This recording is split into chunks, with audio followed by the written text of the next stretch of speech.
Mesdames, Messieurs, c'est un plaisir de vous retrouver une fois de plus dans votre programme Multiview qui reçoit les différentes figures qui impactent les différents domaines.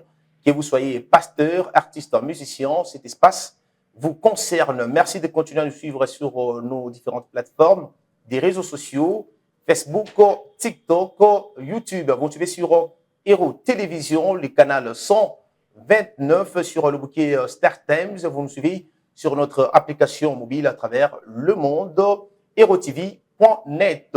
Nous aurons le plaisir de recevoir pour vous, mesdames, messieurs, aujourd'hui, Eli Kant. Il est prédicateur, il est humoriste, il est responsable de cette structure qui est gospel urbaine ici à Lubumbashi. Il est accompagné de l'artiste musicien, des gospel également. Il s'appelle Ron. Il s'appelle Ron des Best. Il est accompagné également par l'artiste musicien gospel. Il s'appelle Ron Day Voice.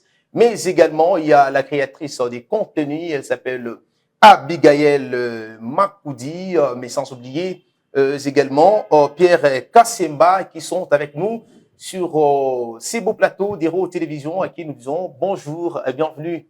Bonjour, merci. Voilà, c'est un plaisir. Je vous ai présenté, je ne sais pas, M. Eli, quand il y a encore une présentation supplémentaire à faire. Non, ça va, comme vous venez de le dire. Donc, Eli Kant, prédicateur, enseignant, responsable d'Urban Gospel Lubumbashi et fondateur de KDF, Kingdom Family, c'est mon ministère. Et voilà, humoriste, rappeur, ça c'est d'autres casquettes. Beaucoup trop. Hein. À votre droite, je vois l'artiste Ron Day Voice. Je ne sais pas, il y a une présentation supplémentaire ou encore très large à faire. Pour être un peu plus large, juste rappeur, chanteur, compositeur, ingénieur de son aussi. Donc voilà, on peut garder déjà ces casquettes-là. Voilà, mesdames, messieurs, c'est bien, les invités qui vont sans doute être avec nous tout au long de cette émission d'aujourd'hui, votre programme Multiview. Allez, l'artiste musicien, vous êtes ici à Lubumbashi, c'est une surprise. À un moment, vous étiez à Kinshasa, mais du coup, vous êtes à Lubumbashi. Là, on se demande, mais qu'est-ce qui justifie votre présence ici à Lubumbashi? Bon, déjà, l'appel des dieux, sinon je ne serais pas revenu ici à Lubumbashi. Déjà, à l'appel des dieux, il fallait répondre à l'appel des dieux. On a entendu la voix des dieux, on a obéi. J'ai déjà commencé même la structure, mon ministère, c'était pour commencer l'œuvre des dieux. Et voilà, il y a eu d'autres choses qui se sont rajoutées, notamment Urban Gospel Lubumbashi. Mais ce qui justifie ma présence ici à Lubumbashi, c'est mon ministère. Le ministère. Aujourd'hui, vous êtes responsable d'Urban Gospel à Lubumbashi. Je pense que c'est un poste assez mérité. Qu'est-ce que vous avez fait pour en fait décrocher ces postes? Bon, mérité, je sais pas. C'est les autres qui doivent dire ça. Mais nous, on fait juste le taf. J'ai eu des bonnes relations, ou j'ai des bonnes relations avec le responsable d'Urban Gospel. Et nous avons eu à travailler sur différents projets. Et je pense que voilà, c'est à partir de là qu'il a eu confiance en moi. C'est un plaisir. Parce que ici, nous avons évoqué ces points. D'ailleurs, bon, ça fait partie des éléments qui ont fait en sorte que vous puissiez regagner la ville de Lubumbashi. Vous êtes responsable de cette structure urbaine gospel ici à Lubumbashi. Mais dites-nous, qu'est-ce que les gens peuvent comprendre par cette structure-là? À quoi ça concerne? Voilà, Urban Gospel, c'est une structure aussi événementielle, mais comme le nom le dit déjà, Urban Gospel, nous parlons au fait de la musique urbaine. On met en lumière les artistes urbains, on met la lumière la musique urbaine. C'est vrai qu'on parle de la musique gospel, mais en particulier, on se concentre sur la musique urbaine. Donc, on met la lumière sur les artistes urbains, mais aussi on a une branche événementielle. Vous mettez la lumière, ça signifie quoi? Pour faciliter un peu la compréhension de toutes ces personnes qui nous suivent, mettre la lumière, c'est la promotion de leurs chansons, voilà. Je ne sais pas, c'est les produire. Exactement, faire la promotion de leurs chansons, la promotion de leur EP, freestyle, mixtape, album. Donc, voilà. Quand vous êtes arrivé à Lubumbashi, sans doute vous avez trouvé d'autres structures qui ont presque la même philosophie qui est la vôtre. Je ne sais pas déjà comment vous en prenez parce que c'est une structure ce sont des structures qui existaient il y a bien longtemps et vous venez à peine d'arriver. Est-ce que vous pensez conquérir un grand monde dans ce domaine? Ouais, pourquoi pas. Mhm. Parce que c'est vrai, aujourd'hui, on travaille en collaboration avec ces structures-là qu'on a trouvées déjà sur place. Mais après, bon, je pense que les médias sur les réseaux, surtout parce que nous sommes sur les réseaux, je pense que les médias gospel ne sont pas vraiment influents ici à Lubumbashi. Et je pense qu'on va apporter notre touche et on verra comment Dieu va nous utiliser. Il y a déjà combien de temps? Quelques semaines, non? Un Ouais, ça mois, fait, un an que vous avez commencé? non, ça fait pratiquement un mois, oui. Comment vous voyez déjà les résultats dès l'entame comme ça? Ouais, ça va. On gagne au moins près de 100 abonnés par jour. Ça, c'est très bien. Yeah. Donc, ça va. Et là, vous êtes à combien à peu près? Nous sommes à 5800, je crois. J'aimerais bien parce que en suivant cette émission, il y aura toujours de ces jeunes qui vont préférer venir se joindre à vous. Et quelles sont les conditions des fois à remplir? Est-ce qu'il faudrait payer? Il faudrait s'enregistrer? Il y a une adhésion à prendre? Non, pour Urban Gospel Lubumbashi, c'est vrai qu'on travaille avec Urban Gospel qui est basé à Kin. Mais nous, ici à Lubumbashi, on ne paye pas. Il faut juste nous contacter. On voit le contenu, on discute avec l'équipe. Tant que c'est bien fait et tout, on publie. Donc, Mesdames, messieurs, les invités sont là. On parle de Urban Gospel. C'est un style de musique très peu connu. Je dois dire ça, accepté, très peu connu, parce que depuis les temps, il y a des artistes musiciens qui ont bercé l'enfance de plusieurs personnes. Il n'y avait pas assez de rap, il n'y avait pas assez d'afro dans les chansons gospel, mais aujourd'hui, c'est quelque chose de nouveau qui est en train de s'installer. Est-ce que vous pensez que c'est facile de convaincre les églises traditionnelles aujourd'hui avec ces styles de musique? bon, après, nous, c'est pas notre travail de convaincre. Hein. Nous, c'est pas notre travail. Nous, on fait notre art, on présente ce qu'on fait, et c'est le Saint-Esprit qui convainc, en fait. C'est le Saint-Esprit qui convainc. Mais par la grâce de Dieu, aujourd'hui, par exemple, moi, je viens de Kin. Par la grâce de Dieu, aujourd'hui, à Kin, on invite beaucoup plus les artistes urbains. Que ce soit dans les jeunesses et tout, on invite beaucoup plus les artistes urbains. Donc, ça signifie que c'est déjà un grand pas, un premier pas que nous avons eu à faire. Mais je crois avec le temps, nos pères seront convaincus de ce que nous sommes en train de faire et ce que Dieu fait avec nous. Ron est là, c'est un artiste et rappeur. Yeah. On voit un jour, Ron était invité dans une église et il est là devant en train de rapper. Bon, je sais pas d'abord, la première fois comment c'était? La première fois, je me rappelle même plus c'était quelle église qui m'avait invité, mais si, je crois que ça devait être entre Montserrat ou ICC. C'était vraiment quelque chose de bien. Ce jour-là, je me rappelle que voilà, j'étais très bien accueilli, j'ai été vraiment bien honoré en plus. Pourtant, moi, j'étais pas là pour les honneurs, mais voilà, j'étais là, j'ai fait mon art, j'ai rappé, et puis il y avait des gens qui étaient touchés dans la salle, et c'était quelque chose de bien. Franchement, moi, j'ai rendu gloire à Dieu parce que c'était vraiment un moment très spécial et très ludique parce que j'ai beaucoup appris en même temps. Voilà, ce sont vraiment des événements rares à vivre. À titre personnel, je n'ai jamais arrivé quelque part. Mais au moins, avec les temps, nous commençons maintenant à avoir beaucoup d'artistes et surtout le public cible. Je vois, vous visez beaucoup plus quel type de personnes? Alors, dans notre public cible, c'est courant déjà de dire qu'on vise les jeunes.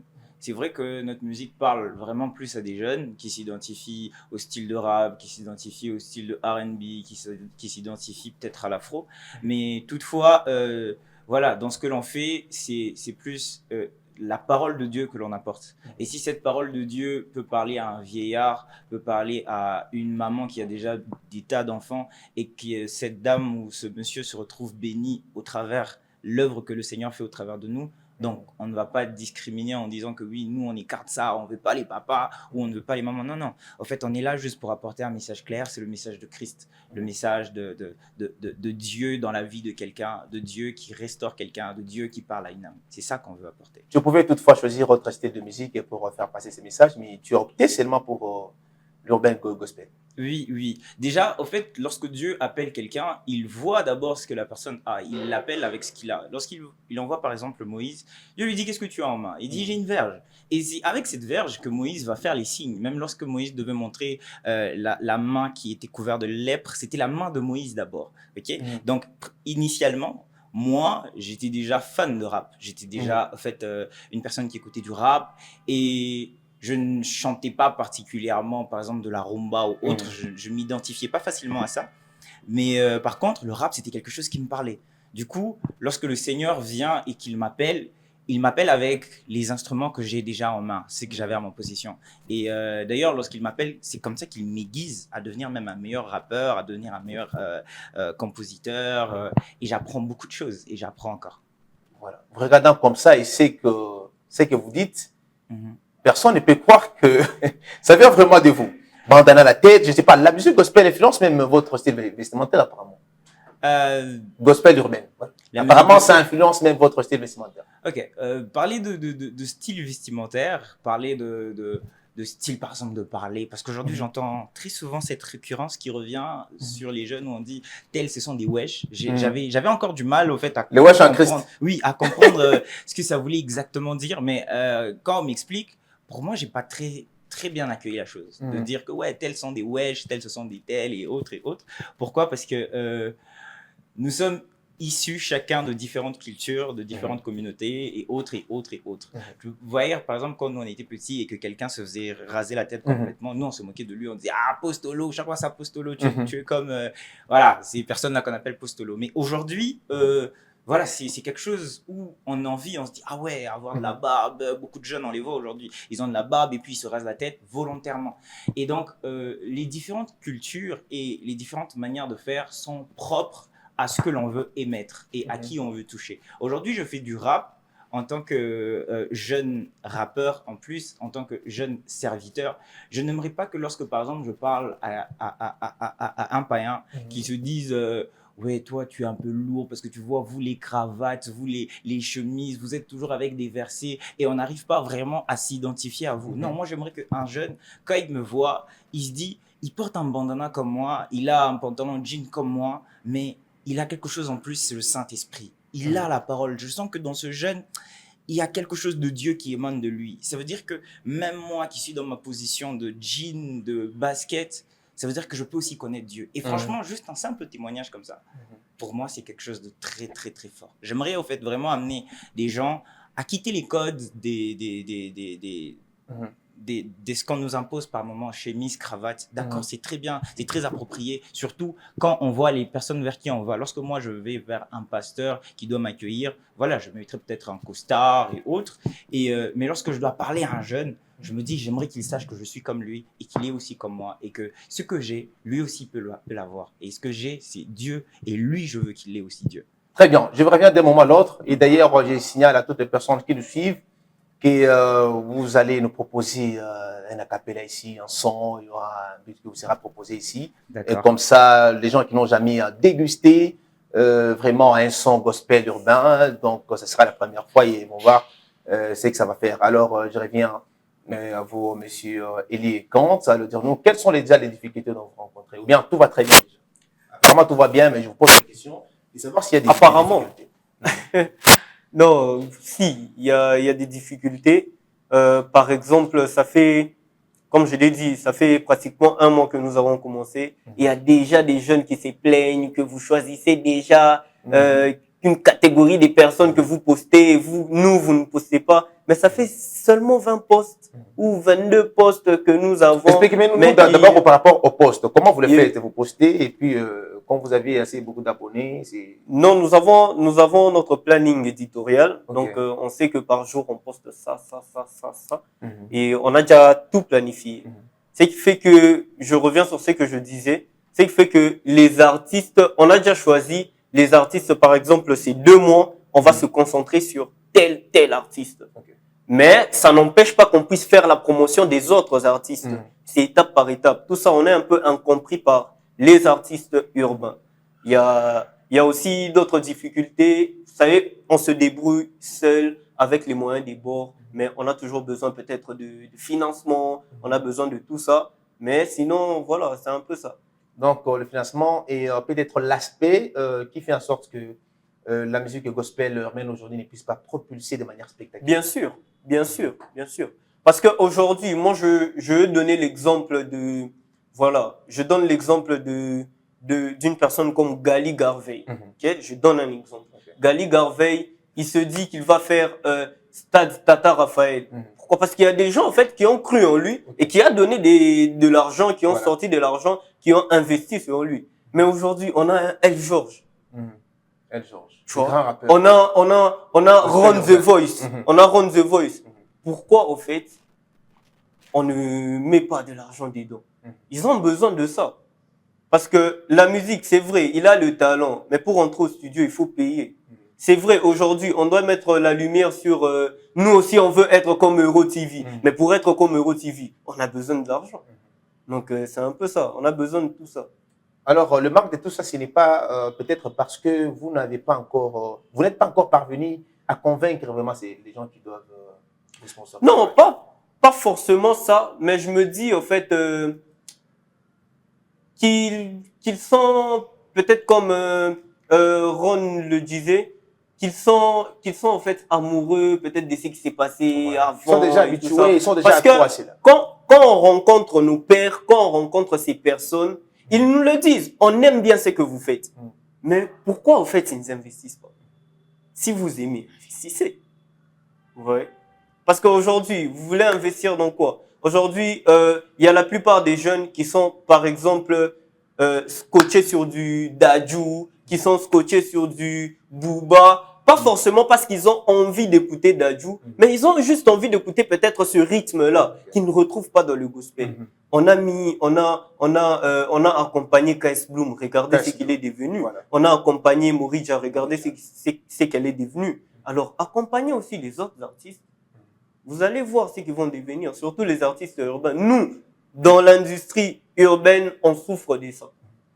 Urbain, gospel, à Lubumbashi, vous êtes le responsable, mais vous savez très bien qu'une fois, il y a Fouet et c'est vous qui serez visé en premier. Alors, vous, qu'est-ce que vous comptez mettre en place comme des stratégies pour que ça puisse aller toujours de l'avant?